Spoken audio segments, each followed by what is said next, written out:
অপরাধী রাজনৈতিক দলকে 10 বছর নিষিদ্ধ সহ আন্তর্জাতিক অপরাধ ট্রাইব্যুনাল আইনে 8টি সংশোধনের প্রস্তাব করেছে আইন মন্ত্রণালয়।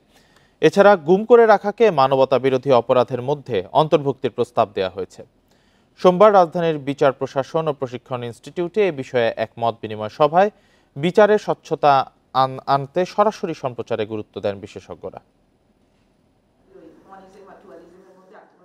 স্বচ্ছতা ও ন্যায় বিচার নিশ্চিতে আন্তর্জাতিক অপরাধ ট্রাইব্যুনালের আইনের সংশোধন নিয়ে মতবিনিময় সভার আয়োজন করে আইন মন্ত্রণালয়। এ সময় মানবতা বিরোধী অপরাধের মধ্যে গুম ও জোরপূর্বক যৌনাচার সহ বিভিন্ন বিষয় অন্তর্ভুক্ত করে 8টি সংশোধনীর প্রস্তাব দেওয়া হয়। এতে নেতাসহ অপরাধী রাজনৈতিক দল বা সংগঠনের বিচার, ট্রাইব্যুনালের বিচার কাজ সরাসরি সম্প্রচার, আসামিদের পক্ষে বিদেশি আইনজীবী নিয়োগের সুযোগ, অডিও ভিজুয়াল সহ ডিজিটাল প্রমাণকে সাক্ষ্যভুক্ত করার প্রস্তাবও করা হয়। বিদেশি আইনজীবীদের কিভাবে প্রেজেন্ট করা যাচ্ছে এবং ডিজিটাল এভিডেন্স কিভাবে প্রোটেক্ট করা যাচ্ছে, এগুলো খুবই পজিটিভ দিক। আমাদের গণতান্ত্রিক ব্যবস্থাকে ধ্বংস করেছে, আমাদের সংবিধান লঙ্ঘন করেছে, তাদের বিরুদ্ধে এই আইন প্রয়োগ হওয়া দরকার। তবে অপরাধী দলের নিষেধাজ্ঞা কেবল 10 বছরে সীমাবদ্ধ না করে অপরাধের মাত্রা অনুযায়ী পুরোপুরি নিষিদ্ধের প্রস্তাব যেমন অনেকে সম্মতি দিয়েছেন, তেমনি দল নিষিদ্ধের বিপক্ষেও মত দিয়েছেন দু একজন। এমন কোন দল কখনো আসতে পারে যারা ক্ষমতায় থেকে এমন কিছু করলো যাদেরকে ফরএভার ব্যান করার মতো পরিস্থিতি হতে পারে। আমাদের ফ্যাসিস্ট বা নাজি পার্টিগুলোতে যেরকম হয়েছে, পলিটিক্যাল পার্টি ব্যানিং হয়েছে কবে, লেটেস্ট কোন ইন্টারন্যাশনালতে আপনি পাবেন না, এটা খুঁজে পাবেন সেই নিউরেমবার্গের আমলে। এছাড়া প্রসিকিউশনের মতো আসামির আইনজীবীদের সমান সুযোগ দেয়া, ভুক্তভোগী ও সাক্ষীদের নিরাপত্তা, জাতিসংঘ সহ বিভিন্ন আন্তর্জাতিক আইনের সাথে সামঞ্জস্য রেখে আইন সংশোধনেরও প্রস্তাব দেন সংশ্লিষ্টরা। অ্যামেন্ডমেন্টের পর্যায়েও আমরা জাতিসংঘের থেকে সংযুক্ত হতে চাই, আমাদের আগ্রহ আছে। আইন উপদেষ্টা জানান, স্বচ্ছতা ও ন্যায় বিচার নিশ্চিতে আইন সহ সব ধরনের সংস্কারে আগ্রহী সরকার। একটা বৃদ্ধ প্রজন্ম একটা তরুণ প্রজন্মকে উন্মত্তভাবে খুনের নেশায় নেমেছিল আর কি। আমাদের চোখের সামনে আমরা সব দেখেছি। যত বেদনা বুকের ভিতর থাক, যত ক্ষোভ বুকের ভিতর থাক, আমরা এই চ্যালেঞ্জটা সম্পর্কে সম্পূর্ণ সচেতন আছি যে আমাদের এই বিচারটা সবার কাছে গ্রহণযোগ্য হতে হবে। আইনের খসড়া সংশোধনীর প্রস্তাবগুলো ওয়েবসাইটে প্রকাশ করে জনমত নেবে আইন মন্ত্রণালয়। Zahidul Bashar, Independent News, Dhaka. সাবেক প্রধানমন্ত্রী শেখ হাসিনার বিরুদ্ধে প্রথমবারের মতো আন্তর্জাতিক অপরাধ ট্রাইব্যুনালে গুমের অভিযোগ আনা হয়েছে। এতে তৎকালীন পুলিশ ও ডিবির কর্মকর্তা সহ মোট 25 জনকে আসামি করেছেন ভুক্তভোগী। এদিকে জুলাইয়ে আন্দোলনে নিহত এমআইএসটি শিক্ষার্থী শাইখ আসহাবুল ইয়ামিনের স্বজনরা শেখ হাসিনা সহ 78 জনের বিরুদ্ধে গণহত্যার অভিযোগ দাখিল করেছেন। ছাত্র জনতার আন্দোলনে সরকার পতনের পর থেকে আন্তর্জাতিক অপরাধ ট্রাইব্যুনালে আনা হয়েছে অন্তত 32টি অভিযোগ। এর 30টিতেই মূল আসামি আওয়ামী লীগ সভাপতি। এবার আনা হলো গুমেরও অভিযোগ। ব্যবসায়ী ও জামায়াতে ইসলামের কর্মী ভুক্তভোগী এনামুল কবিরের অভিযোগ, 2018 সালের 17 নভেম্বর নিজের ব্যবসায়িক প্রতিষ্ঠান থেকে ডিবি পরিচয় তুলে নিয়ে যাওয়া হয় তাকে। একটি গোপন কক্ষে গুম করে রাখা হয় 10 দিন। সে সময় ডিবি কর্মকর্তা মশিউর রহমান সহ বেশ কয়েকজন তাকে নির্যাতন করেন বলে অভিযোগ করেন এনামুল। 10 দিন পর বিস্ফোরক মামলা দিয়ে তাকে গ্রেপ্তার দেখায় গোয়েন্দা বিভাগ। সাজানো মামলায় জেল খাটেন 6 মাস। কালো টুপি পরিয়ে এবং হাত বেঁধে, হাত পিছনে বেঁধে বিভিন্ন সময় বিভিন্ন রুমে গিয়ে টর্চার করেছে, মেরেছে। ডিসি মশিউর নিজে আমাকে তার পায়ে পরিহিত বুট দিয়ে আমার এই মাথায় আঘাত করেছে। তার নিজের ঘটনাটা উল্লেখ করে সে একই সাথে এই সরকারের যত অর্থাৎ পতিত সরকারের বিভিন্ন সময়ে যত গুমের ঘটনা হয়েছে, এই পুরো সময়ের মধ্যে সবগুলো গুমের ঘটনার তদন্ত উনি চেয়েছেন এবং বিচারও এখানে প্রার্থনা করেছেন। এদিকে ছাত্র জনতার গণ অভ্যুত্থানে 18 জুলাই সাভারে পুলিশের গুলিতে নিহত হন এমআইএসটির শিক্ষার্থী শাইখ আসহাবুল ইয়ামিন। মুমূর্ষু অবস্থায়ও তার সাথে পুলিশের নির্মম আচরণের ফুটেজ ছড়িয়ে পড়ে। হাসপাতালেও নিতে দেয়া হয়নি তাকে। এপিসির ভেতর থেকে উঠে আরেকটা পুলিশ বের হয়ে সরাসরি তার বুকে গুলি করে তাকে হত্যা করার চেষ্টা করে এবং গুরুতর আহত অবস্থায় এপিসির উপরে তাকে রেখেই অনেকক্ষণ ধরে আন্দোলনকারীদের আশেপাশে এই এপিসি নিয়ে ঘুরে বেড়ায়। হসপিটালের গেটে গিয়ে সে পানি চায়, পানি খায়, তখনও সে বেঁচে ছিল। এই সুপার হসপিটাল অথরিটি তাকে চিকিৎসা দেয়নি, তার জন্য গেটটা পর্যন্ত ওপেন করেনি। চতুর্থ বর্ষের শিক্ষার্থী ইয়ামিন হত্যায় শেখ হাসিনা সহ 78 জনের বিরুদ্ধে গণহত্যার অভিযোগ দাখিল করেছেন স্বজনরা। ইকরামুল কবির, ইন্ডিপেন্ডেন্ট নিউজ, ঢাকা। অন্তর্বর্তী সরকারকে সংস্কারের জন্য যৌক্তিক সময় দিতে আপত্তি নেই গণ অধিকার পরিষদ সভাপতি ও ডাকসুর সাবেক ভিপি নুরুল হক নূরের। তবে অফুরন্ত সময় দিতে রাজি নন তিনি। অন্যদিকে গণসংহতি আন্দোলনের জোনায়েদ সাকি বলছেন, মানুষের প্রত্যাশা পূরণে তাল মেলাতে পারছে না সরকার। সংস্কারের জন্য গণতান্ত্রিক রাজনৈতিক বন্দোবস্তের কথা বলছেন তিনি। গণ অভ্যুত্থানে ৫ আগস্ট আওয়ামী লীগ সরকারের পতনের পর রাজনৈতিক দল হিসেবে নিবন্ধন পেয়েছে ৪টি দল। জোনায়েদ সাকির গণসংহতি আন্দোলন ও নুরুল হক নূরের গণ অধিকার পরিষদ তার অন্যতম। অন্তর্বর্তী সরকারের রাষ্ট্র সংস্কারের কাজ শেষে নির্বাচন দেওয়ার বিষয়ে তাদের সমর্থন থাকলেও সে সময় হতে হবে যৌক্তিক। রাজনৈতিক যে রূপান্তরের প্রক্রিয়াটা, যেখানে একটা নতুন বন্দোবস্ত এবং একটা গণতান্ত্রিক সংবিধান প্রতিষ্ঠার প্রশ্ন আছে, এইটার কাজগুলো সুনির্দিষ্ট করা দরকার এবং সেটা বাস্তবায়ন করতে কি পরিমাণ সময় লাগবে সেটাও সুনির্দিষ্ট করা দরকার। লেভেল প্লেইং ফিল্ড কিংবা প্রশাসনকে ঢেলে সাজানো, প্রশাসনকে একটা নিরপেক্ষ প্রশাসন হিসেবে গড়ে তোলা, এর জন্য তো বেশ একটা সময় প্রয়োজন।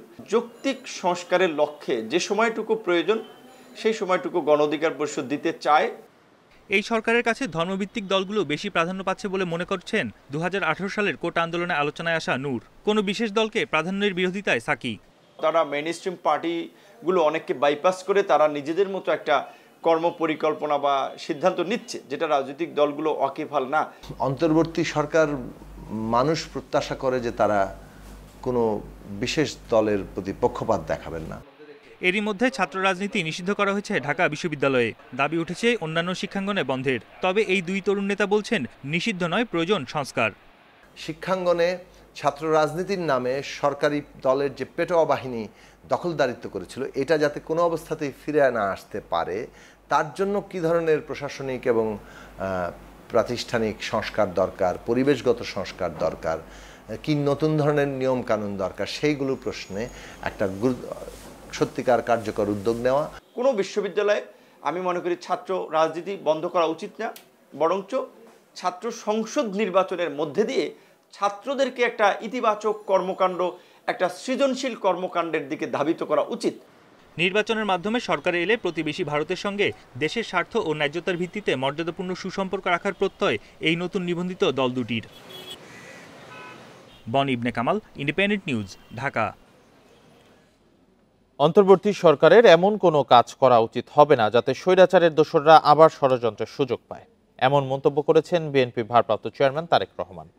সোমবার বিকেলে কিশোরগঞ্জে বিএনপির গণসমাবেশে লন্ডন থেকে ভার্চুয়ালি যোগ দিয়ে তিনি একথা বলেন। তারেক রহমান বলেন, যে স্বপ্ন নিয়ে আন্দোলন হয়েছে তা নষ্ট হতে দেয়া যাবে না। ছাত্র জনতার আন্দোলনে নিহতদের স্মরণে কিশোরগঞ্জের পুরাতন স্টেডিয়াম মাঠে গণসমাবেশের আয়োজন করে বিএনপি। এতে যোগ দেন কিশোরগঞ্জ ও আশেপাশের এলাকার নেতাকর্মীরা। সেখানে আন্দোলনে নিহতদের পরিবারকে দলের পক্ষ থেকে অর্থ সহায়তা দেয়া হয়। সমাবেশে লন্ডন থেকে ভার্চুয়ালি যোগ দেন বিএনপির ভারপ্রাপ্ত চেয়ারম্যান তারেক রহমান। তিনি বলেন, যে লক্ষ্য নিয়ে ছাত্র জনতা প্রাণ দিয়েছে তার প্রতিফলন ঘটাতে হবে। তিনি বলেন, স্বৈরাচারের পতন হলেও তার দোসররা অন্তর্বর্তী সরকারকে অকার্যকর করতে নানা চক্রান্ত করছে। সতর্কভাবে খেয়াল রাখতে হবে আমাদেরকে, জনগণের রাজনৈতিক অধিকার প্রতিষ্ঠা যে কাজ, সেটি করতে গিয়ে এমন কোনো পরিস্থিতির উদ্ভব যেন না হয় যাতে করে অন্য স্বৈরাচার আবার কোনো ষড়যন্ত্র করার সুযোগ পায়। স্বৈরাচারের প্রেতাত্মারা বসে নেই, তারা তাদের ষড়যন্ত্রকে অব্যাহত রেখেছে। বিএনপি ক্ষমতায় গেলে জনগণের প্রত্যাশার বাংলাদেশ গড়ে তুলবে বলেও প্রতিশ্রুতি দেন তারেক রহমান। বিএনপি জনগণের সমর্থন নিয়ে আগামীতে সরকার গঠন করতে সক্ষম হলে বাংলাদেশের মানুষের প্রত্যাশার যেই বাংলাদেশ, সেই প্রত্যাশার বাংলাদেশ গড়ে তোলার কাজ করবে। সবাই ঐক্যবদ্ধ থাকলে দেশের অর্থনৈতিক মুক্তি সম্ভব বলেও মন্তব্য করেন বিএনপির ভারপ্রাপ্ত chairman. Jahanara Parvin, Independent News, Dhaka.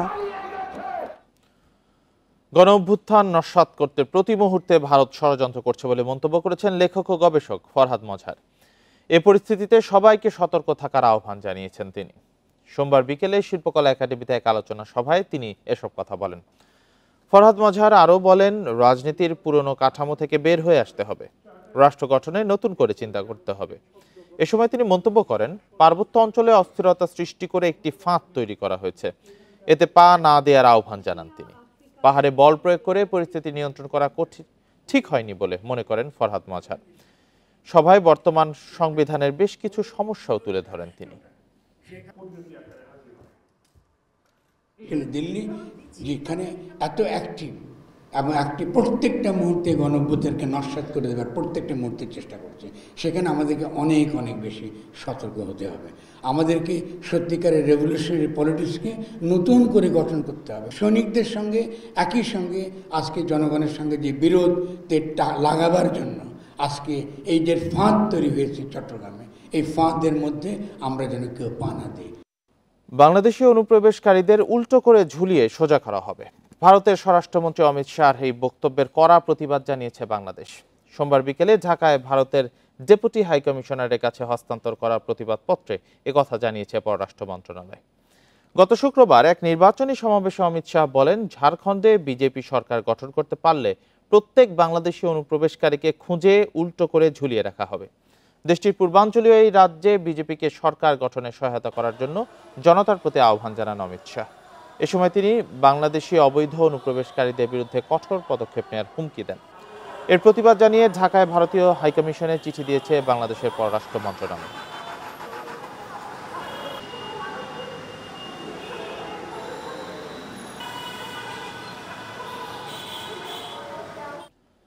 অন্যের জমি দখল সহ নানা অভিযোগ উঠে আসছে ফেনী 2 আসনের সাবেক সংসদ সদস্য নিজাম হাজারীর বিরুদ্ধে। এতদিন ভয়ে কেউ মুখ খোলেননি। অভিযোগ আছে, টেন্ডার বাণিজ্য, চাঁদাবাজির মাধ্যমে কোটি কোটি টাকা হাতিয়ে নিয়ে গড়েছেন সম্পদের পাহাড়। ফেনী সদরের বালিয়াগাঁওয়ের এই এলাকা ফেনী 2 আসনের সাবেক সংসদ সদস্য ও জেলা আওয়ামী লীগের সাধারণ সম্পাদক নিজাম হাজারীর দখলে। মসজিদ মাদ্রাসা তৈরির কথা বলে এসব জমি তিনি দখল করেছেন বলে অভিযোগ আছে। ভুক্তভোগীরা বলছেন, কিছু না বলে জমিতে মাটি ফেলে দখলে নেন নিজাম হাজারী, পরে কম টাকায় জোর করে রেজিস্ট্রি করে নেন। অনেকে জমি হারিয়েও কোনো টাকা পাননি। আমরা রেস্টুরেন্টে না দেখা বাইরে করে না দেখে আমার অনেক হুমকি ধুমকি, অনেক নির্যাতনের আর বলা নেই। আমি ভয় অনেক সময় বাড়িতে আসলে বাজারে উঠতাম না, লুকি লুকি দেখতাম। জোর করে মারি হেলাই দিয়ে কইছে, নিলে নেন, টাকা নিলে নেন, না নিলে জায়গা তাইতে নেতেন বাড়ি ঘরে তালা লাগা দিব। আমার 23 জায়গা আমি বাড়ি করার জন্য লইছিলাম, আমি 4 কিনারে এরিয়া করে গাছ লাগাইছি, এরপরে এরা দখল করে ফেলেছে। পট পরিবর্তনের পর নিজাম হাজারী পলাতক থাকায় অনেকে এখন মুখ খুলতে সাহস পাচ্ছেন। জানাচ্ছেন তার টেন্ডার বাণিজ্য, চাঁদাবাজি ও সন্ত্রাসী কর্মকাণ্ডের কথা। তার নিজ দলেই তাকে ঘিরে রয়েছে অসন্তোষ। সে কখনো রাজনীতি করে নাই, সে দল বিক্রি করে টাকা ইনকাম করছে। একসময় নিজাম হাজারী এই একটা সিগারেট মানুষ থেকে চেয়ে নিত, সেই নিজাম হাজারী এখন 5-7 10,000 কোটি টাকার মালিক। ফেনী পৌরসভাতে 100% জায়গা নিজাম হাজারীর এবং এটা রেজিস্ট্রি অফিসে বলাই ছিল তার অনুমতি ছাড়া কেউ যাতে এই কোনো সম্পত্তি কেনা বা বেচা কোনোটাই করতে না পারে। আরও অভিযোগ আছে, গেল 15 বছরে ক্ষমতার অপব্যবহার করে 5 একর জুড়ে তৈরি করেছেন বিলাসবহুল বাগানবাড়ি, 4টি বহুতল ভবন সহ বিপুল সম্পদ। Independent news. আখাউড়া সীমান্ত দিয়ে অবৈধভাবে ভারতে পালিয়ে যাওয়ার চেষ্টাকালে গ্রেপ্তার সাবেক সংসদ সদস্য ABM ফজলে করিম চৌধুরীকে আজ আদালতে তোলা হতে পারে। এ নিয়ে আরো জানাতে চট্টগ্রাম থেকে যুক্ত হয়েছেন সহকর্মী আব্দুল্লাহ রাকিব। রাকিব, তাকে কখন গ্রেফতার করা হয়েছে আর এখন তিনি কোথায় আছেন? জি, তাকে গত 12 সেপ্টেম্বর ব্রাহ্মণবাড়িয়া দিয়ে ভারতে পালিয়ে যাওয়ার সময় আখাউড়া সীমান্ত থেকে গ্রেফতার করে বিজিবি। তখন থেকে তিনি ব্রাহ্মণবাড়িয়াতে ছিলেন কারাগারে। এরপরে 19 সেপ্টেম্বর চট্টগ্রামে হেলিকপ্টার যোগে তাকে নিয়ে আসা হয় এবং এরপর থেকে উনি চট্টগ্রাম কেন্দ্রীয় কারাগারে। আজই প্রথম বলা চলে চট্টগ্রামের কোনো আদালতে তাকে তোলা হচ্ছে এবং এখন পর্যন্ত তাকে নিয়ে গাড়িটি এখনো চট্টগ্রামের আদালত চত্বরে এখন এসে পৌঁছায়নি। তবে পুলিশ বা আইনজীবীদের সূত্রে আমরা জানতে পেরেছি একটু পরেই অর্থাৎ মিনিট 10 মধ্যে তাকে আদালতে তোলা হতে পারে এবং তাকে সিবিআই আদালতে আনাকে কেন্দ্র করে পুলিশের ব্যাপক নিরাপত্তা আমরা দেখেছি বিভিন্ন দেশে বিভিন্ন আদালতে যখন আসামিদেরকে তোলা হচ্ছিল নানা সময় নানা অঘটন ঘটছিল এবং সেটি আসলে নিবারণ করার জন্যই পুলিশের পক্ষ থেকে বিশেষ ব্যবস্থা নেওয়া হচ্ছে। পুলিশের পোশাক থেকে শুরু করে ডিবি এবং অন্যান্য যে ইউনিটগুলো আছে তারাও আসলে সচেষ্ট আসে এখানে নিরাপত্তা নিশ্চিত করার জন্য। তার বিরুদ্ধে চট্টগ্রাম নগরীতে 3টি থানায় হত্যা মামলা সহ তার যে নির্বাচনী এলাকা অর্থাৎ রাউজান এলাকাতে সেখানেও তার বিরুদ্ধে একাধিক মামলা রয়েছে, গুম, খুন, চাঁদাবাজি, ভূমি দখল সহ একাধিক অভিযোগে, এবং সেই মামলাগুলোতেই বলা চলে তাকে আজকে চট্টগ্রামে আনা হবে এবং শুনানি শেষে হয়তো তার পক্ষতে আমরা আসামি পক্ষের আইনজীবী এবং বাদী পক্ষের আইনজীবীদের থেকে যেটি জানতে পেরেছি তাকে তার রিমান্ড চাওয়া হতে পারে এবং সেই রিমান্ডের ভিত্তিতে আসলে তাকে কারাগারে পাঠানো হবে অথবা পুলিশের রিমান্ডে নেওয়া হতে পারে। তবে এখন পর্যন্ত আমরা পুলিশের যে নিরাপত্তা ব্যবস্থা দিচ্ছি কোনো সাধারণ মানুষকেই আদালত চত্বরের ভেতরে প্রবেশ করতে দেওয়া হচ্ছে না। প্রতিটি গাড়ি প্রতিটি প্রবেশ পথে চেক করা হচ্ছে এবং ফলে এখানে আসলে গণমাধ্যম কর্মী ছাড়া অন্য কেউ আসলে এখানে প্রবেশ করার সুযোগ নেই। সব মিলিয়ে আমরা যেটি দেখছি চট্টগ্রামে ABM ফজলে করিম একজন প্রভাবশালী এমপি, চট্টগ্রামে বলা চলে দাপুটে এমপি ছিলেন চট্টগ্রামের, তাকে আজকে চট্টগ্রামের আদালতে তোলা হচ্ছে এবং তাকে আনাকে ঘিরে আদালত চত্বরের যে নিরাপত্তা সবগুলো এখন পর্যন্ত সঠিকভাবে আছে বলে পুলিশ জানিয়েছে এবং আদালতে তোলার পরে আসলে জানা যাবে তাকে আসলে রিমান্ড না অন্য কোনো ব্যবস্থা নেওয়া হচ্ছে আইনজীবীদের মাধ্যমে। আমরা সেটি তথ্যটি দর্শকদের জানিয়ে দিতে পারবো। ফজল করিমকে আটক এবং আদালতে তোলার বিষয়ে জানাচ্ছিলেন সহকর্মী আব্দুল্লাহ রাকিব। আয়কর নথিতে ১৫০০ কোটি টাকার সম্পদ দেখিয়েছেন দেশের শীর্ষ শিল্প গ্রুপ বসুন্ধরার ৫ মালিক। তাদের মধ্যে সবচেয়ে ধনী বসুন্ধরার প্রতিষ্ঠাতা আহমেদ আকবর সোবহানের বড় ছেলে সাদাত সোবহান, আর ঋণ বেশি সায়েম সোবহান আনভিরের। তাদের কারোই ব্যক্তিগত গাড়ি নেই। এনবিআর এর কেন্দ্রীয় গোয়েন্দা সংস্থা সিআইসির প্রাথমিক অনুসন্ধানে উঠে এসেছে এসব তথ্য। দেশের অন্যতম বড় শিল্প গ্রুপ বসুন্ধরা আবাসন, ভোগ্যপণ্য, জ্বালানি সহ নানা খাতে বিনিয়োগ বিস্তৃত করেছে পারিবারিক মালিকানাধীন গ্রুপটি, যেখানে কাজ করছেন হাজারো কর্মী। তবে নানা অনিয়ম ধামাচাপা দিতে শেখ হাসিনা সরকারের লেজুর বৃত্তির অভিযোগ বসুন্ধরার প্রতিষ্ঠাতা আহমদ আকবর সোবহানের বিরুদ্ধে। আগুন সন্ত্রাসীদের বিচারে আওতায় আনেন। হাসিনা সরকারের পতনের পর বসুন্ধরা মালিকদের সম্পদের তদন্তে নেমেছে পুলিশের গোয়েন্দা সংস্থা সিআইডি ও জাতীয় রাজস্ব বোর্ড এনবিআর এর সিআইসি।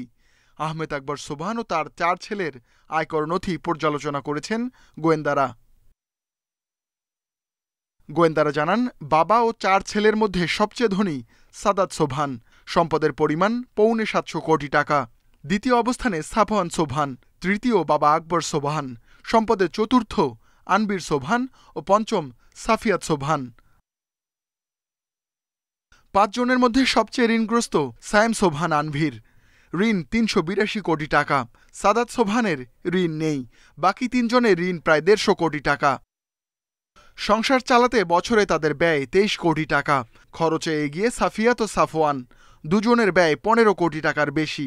সংসার খরচে সবচেয়ে পিছিয়ে বাবা আহমেদ আকবর সোবহান। বসুন্ধরা মালিকদের বিলাসবহুল গাড়ির ছবি প্রায়ই ভাইরাল হয় সামাজিক মাধ্যমে, তবে এগুলোর সবই কোম্পানির নামে। যে রিমিউনারেশন কোম্পানির থেকে পায়, ধরেন সে মাসে 50 লক্ষ টাকা করে, বড় কোম্পানি, গ্রুপ অফ কোম্পানি যেমন 50 লক্ষ টাকা করে সে নিচ্ছে রিমিউনারেশন, কিন্তু ফাইলে দেখা গেল তার 10 লাখ বা 5 লাখ বা 2 লাখ টাকা রিমিউনারেশন সে দেখাচ্ছে। বিগ ফিশ তাদের ইনকাম ট্যাক্স ফাইলে কোনো কিছু করার সাহস, সুযোগ, কোনো কিছুই স্কোপও ছিল না অবস্থাতে। আয়কর নথিতে সাদাত ছাড়া সবাই বিপুল পরিমাণে জমি দেখিয়েছেন। এসব জমির দাম ধরা হয়েছে 350 কোটি টাকা। Ruhul Amin, independent News, Dhaka. রাজধানীর পান্থপথে বসুন্ধরা সিটি শপিং কমপ্লেক্সে রাজুকের অনুমোদিত নকশা না মেনে বেসমেন্টে গাড়ি পার্কিং এর জায়গায় দোকান বানিয়েছে। এই অভিযোগে তাদের বিরুদ্ধে আইনি ব্যবস্থা নিতে রাজুককে চিঠি দিয়েছেন সুপ্রিম কোর্টের আইনজীবী ব্যারিস্টার এম সারওয়ার হোসেন। রাজুক চেয়ারম্যানকে লেখা চিঠিতে ব্যারিস্টার সারওয়ার হোসেন জানান, ঢাকার অন্যতম বড় শপিং মল বসুন্ধরা সিটির বেসমেন্ট 1 ও 2-এ মোবাইল ফোনের দোকান চালু করা হয়েছে। এতে ব্যবসায়ী ও ক্রেতাদের জীবন ঝুঁকিতে পড়েছে। অগ্নিকাণ্ড, ভূমিকম্প সহ বিভিন্ন দুর্ঘটনায় সেখানে বড় ধরনের ক্ষতি হতে পারে, এমনকি বহু মানুষের মৃত্যুও হতে পারে। তাই দুর্ঘটনা এড়াতে দ্রুত বসুন্ধরা গ্রুপের বিরুদ্ধে ব্যবস্থা নেওয়ার আহ্বান জানিয়েছেন এই আইনজীবী।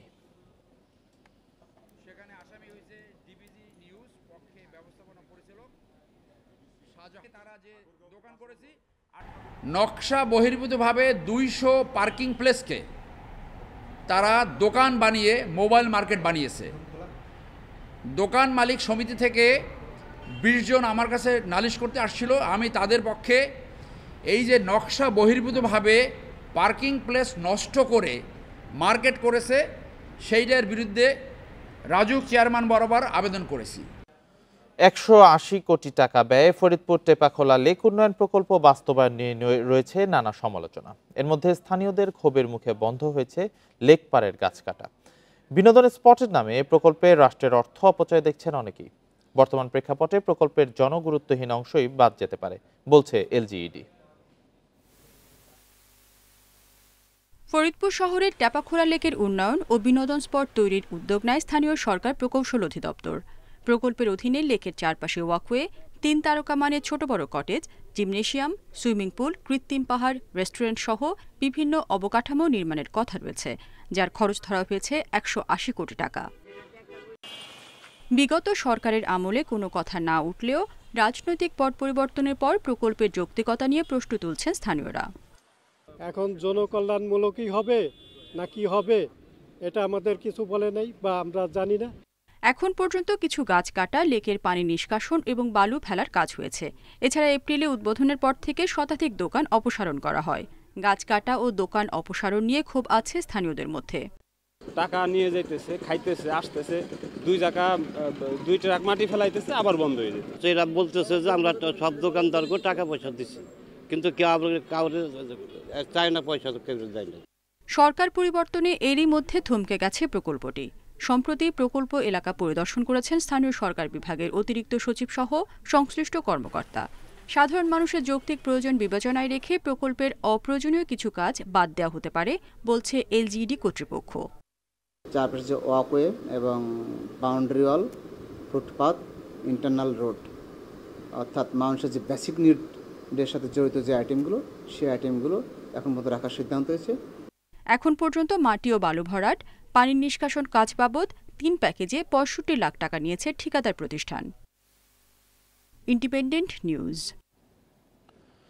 সাবেক মার্কিন রাষ্ট্রদূত মার্শা বার্নিকাটের গাড়ি বহরে হামলার ঘটনায় চার্জশিটভুক্ত আসামি সিয়াম হাসানকে গ্রেপ্তার করেছে গোয়েন্দা পুলিশ।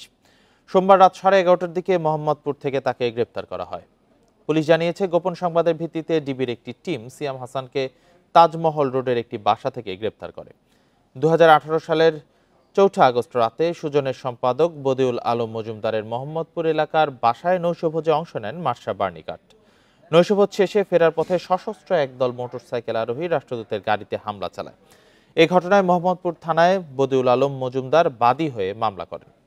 সিয়াম হাসান বৈষম্য বিরোধী ছাত্র আন্দোলনে হত্যার ঘটনায় এজাহার নামীয় আসামি। তার নামে একাধিক মামলা রয়েছে।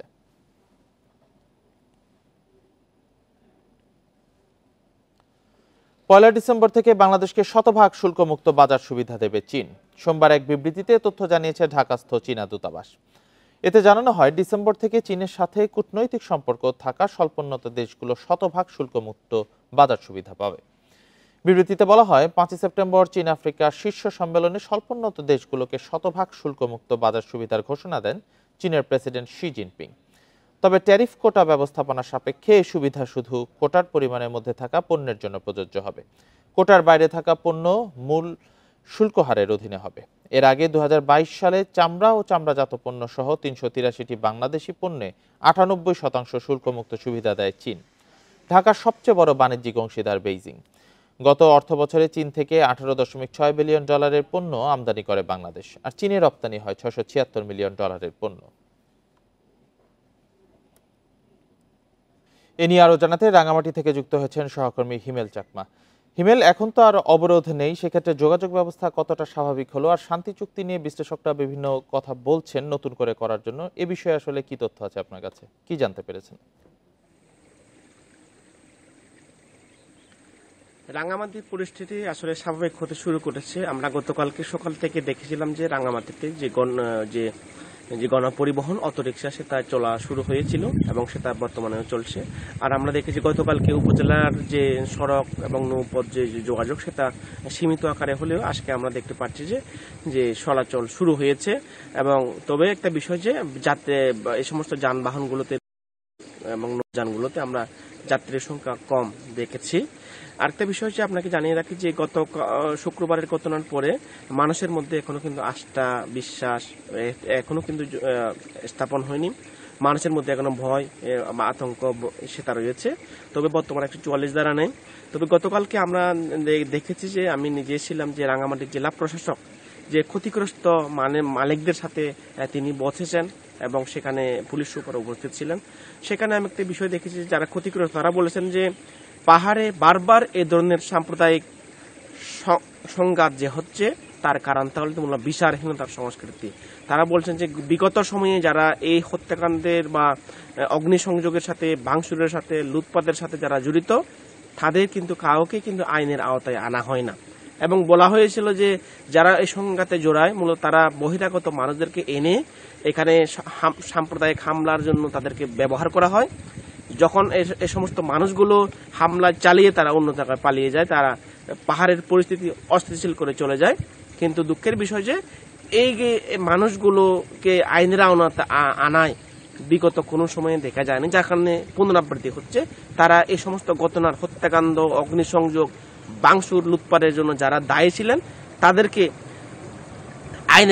আইনের আওতায় আনার তারা দাবি করছিলেন। তবে যে পার্বত্য চুক্তির বিষয়টা আপনাকে একটা বলে রাখি যে গত শুক্রবারের যে আমরা যদি কয়েকটি প্রতিষ্ঠানে হামলা হয়েছে তার মধ্যে সবচেয়ে বড় ধরনের যে হামলাটা হয়েছে আমরা দেখেছি আঞ্চলিক পরিষদ পার্বত্য চুক্তির ফলে একটা গঠিত একটা প্রতিষ্ঠান, কিন্তু সেখানে যে 14টি গাড়ি পুড়ে দেওয়া হয়েছে, ভবনে আগুন দেওয়া হয়েছে, মনে হয়েছিল যে আসলে এটা চুক্তি একটা পক্ষের মানে ক্ষোভ আছে বা যার কারণে এই যে আঞ্চলিক পরিষদকেই টার্গেট করে মূলত বড় ধরনের ঘটনা হয়েছে।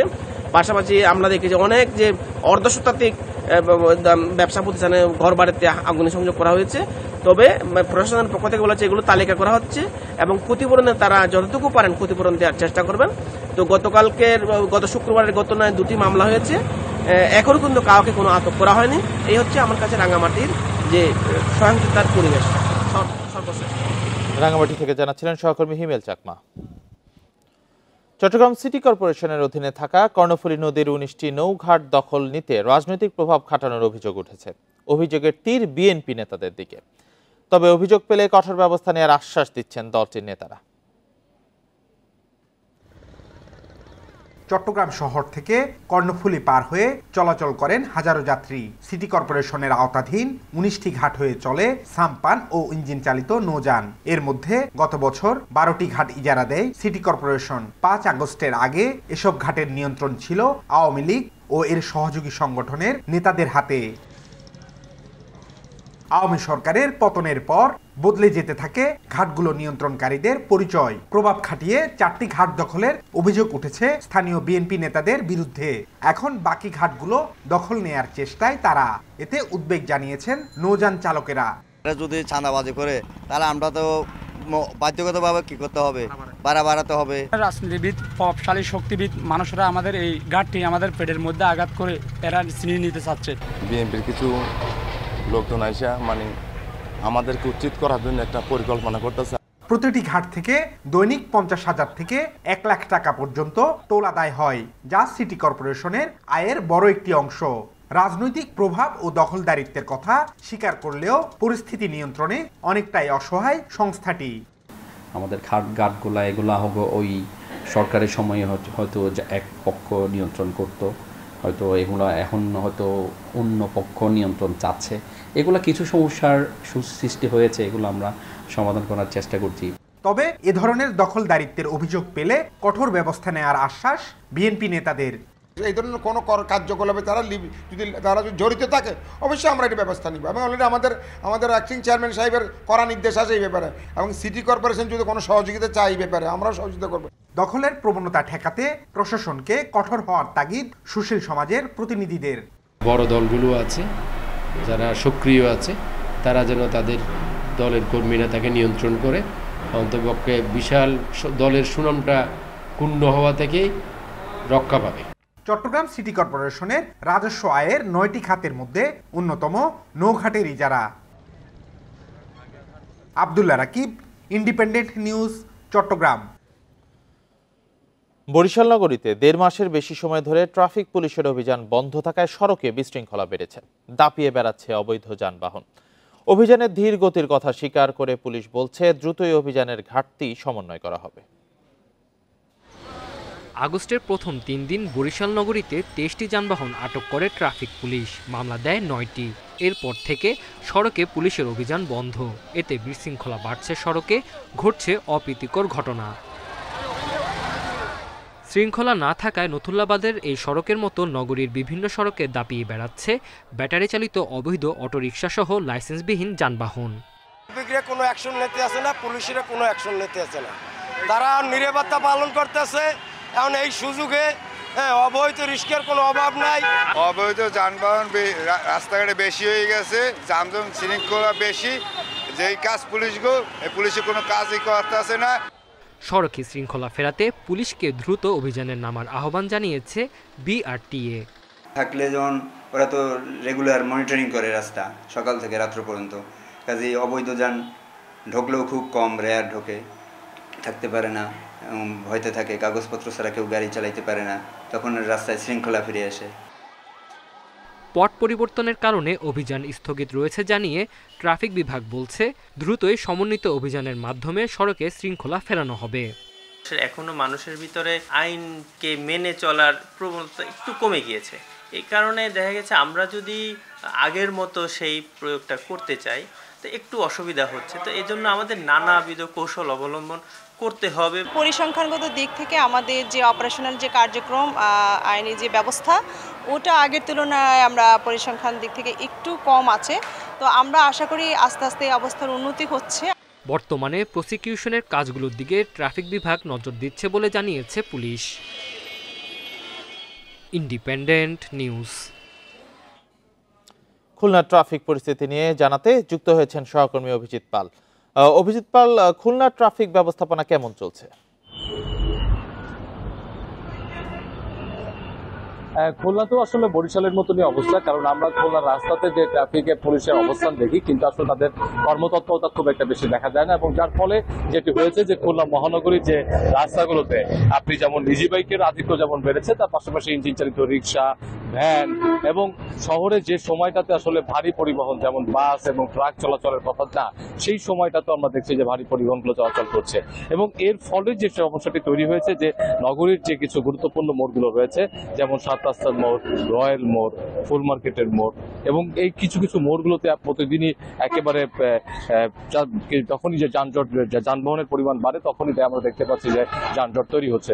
ময়লাপোতার মোড়, গল্লামারি মোড় এর মধ্যে অন্যতম, এবং গল্লামারি মোড়ে একটি ব্রিজের কাজ চলছে, তার পার্শ্ববর্তী রাস্তা দিয়ে চলাচল করতে হচ্ছে সাধারণ মানুষকে, এবং সেখানে আসলে এমন অবস্থা তৈরি হয় যে সেখান থেকে সেই ব্রিজটি পার হতে একটি মানুষদেরকে প্রায় আধা ঘন্টা 45 মিনিটের মতো করে সময় বেশি লাগছে। তবে আমরা নগরীতে সিটি কর্পোরেশনের খুলনা মহানগরীতে আমরা কিন্তু দেখতে পাই যে ট্রাফিক পুলিশ তারা কাজ করছে, কিন্তু তাদের আসলে কর্মতৎপরতা খুব বেশি না থাকার কারণে এবং যানবাহনগুলোর বিরুদ্ধে ব্যবস্থা না নেওয়ার কারণে কিন্তু আসলে যানজট প্রতিদিনই লেগে যাচ্ছে, এবং সাধারণ মানুষের তাদের দৈনন্দিনের যে যাতায়াত, সেই যাতায়াতের জন্য ভোগান্তিতে পড়তেই হচ্ছে। যদিও এখন সকাল 7টার দিকে আমরা শিববাড়ি মোড়টা অনেকটা ফাঁকা অবস্থায় দেখতে পাচ্ছি, কিন্তু এই যখন বেলা যত বৃদ্ধি পাবে ততই আমরা দেখতে পাবো যে এই যানজটের পরিমাণটি আরো বৃদ্ধি পাবে।